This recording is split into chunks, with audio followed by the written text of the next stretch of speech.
This is Neil's Han Dynasty. One more time with news you should know.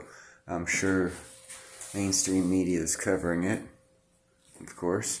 I would like to speak with Chris Marcus and maybe Jack Gamble or maybe Chris Taylor and see what their thoughts are on this about as far as mining goes, because it seems like Peru just declared a state of emergency.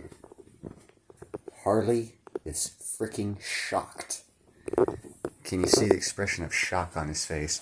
But I'm wondering how it's going to affect the mining industry for any miners that are located down there. Anyhow, this is some more geopolitical stuff that I like throwing at you.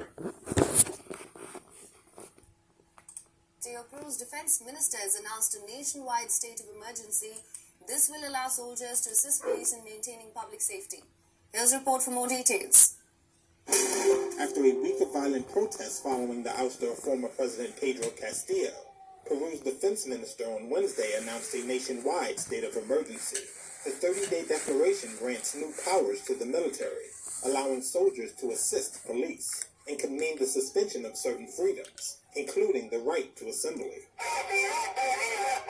The mass demonstrations erupted after Castillo was impeached on December 7th and arrested after illegally trying to dissolve the Andean nation's Congress. He was charged with rebellion and conspiracy, and Castillo's former vice president, Dina Boluarte, was sworn into office. Protesters have blockaded highways, set fires to buildings, and invaded airports. According to authorities, 6 people have died in clashes with the police. Meanwhile, prosecutors said they were seeking 18 months of pretrial detention for Castillo. Peru's Supreme Court met to consider the request, but later suspended the session until Thursday. Supporters say Castillo is being mistreated. Pedro Castillo should have been released today.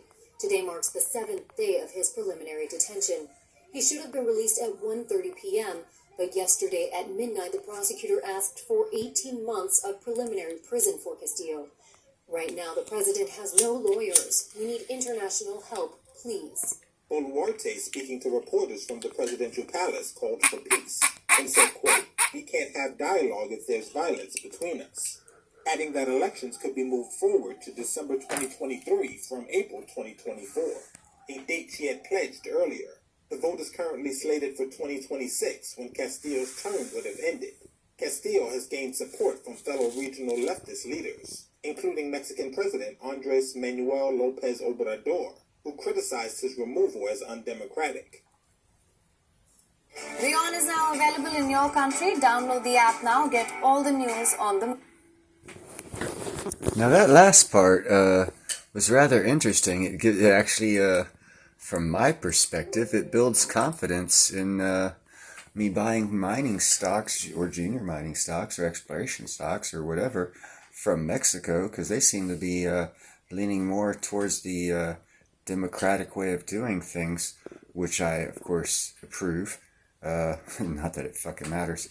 But the Peru thing, there are some miners out there that have some stuff going on in Peru, and with this state of emergency and all this stuff going on down there, I'm just curious if, and I'll ask in the chats, but it'd be nice if one of those 3 people that I mentioned, Travis, Chris, or Jack, did a show,